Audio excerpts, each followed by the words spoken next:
මේ වීඩියෝ එකෙන් කතා කරන්නේ my products page එක කොහොමද ඩිසයින් කරගෙන තියෙන්නේ කියලා. මේ තියෙන්නේ my products page එක. මෙතන profile image එක add කරගෙන තියෙනවා. ඊළඟට මෙතන name එක, email එක add කරගෙන තියෙනවා. මෙතන products filter කරගන්න option එකක් දීලා තියෙනවා. ඒ වගේම මෙතනින් අපේ products ඉදිරියට මේ විදිහට බලා ගන්න පුළුවන්. ඊළඟට product එක පෙන්නන card එක ඇතුලේ මේ විදිහට image එක මේ විදිහට add කරගෙන තියෙනවා. ඊළඟට මෙතන name එක, price එක, quantity එක, product active deactive process එක, update button එක සහ delete button එක add කරගෙන තියෙනවා. ඊළඟට මෙතන pagination function එක add කරගෙන තියෙනවා. ඊළඟට මෙතන තියෙන add product button එක. මෙතනින් අපිට products add කරගන්න පුළුවන්.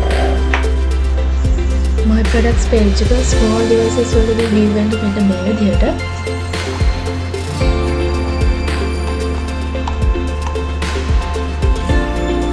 දැන් බලමු my products page එක කොහොමද code කරන්න තියෙන්නේ කියලා. මුලින්ම මේ විදිහට header area එක design කරගෙන තියෙනවා. මුලින්ම profile එක add කරගෙන තියෙනවා. ඊළඟට name එක, email එක මේ විදිහට add කරගෙන තියෙනවා. ඊළඟට my products heading එක, add product button එක මේ විදිහට add කරගෙන තියෙනවා. ඊළඟට filter options ටික මේ විදිහට add කරගෙන තියෙනවා. මෙතනදී sort products කියන header එක add කරගෙන තියෙනවා මේ විදිහට. ඊළඟට search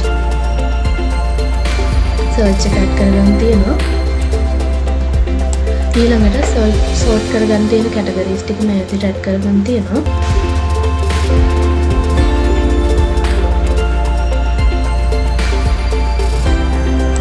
ඒ වගේම මෙතන sort product clear buttons දෙක add කරගෙන තියෙනවා. ඊළඟට filter option එකට පස්සේ අපි add කරගෙන තියෙන product section එක.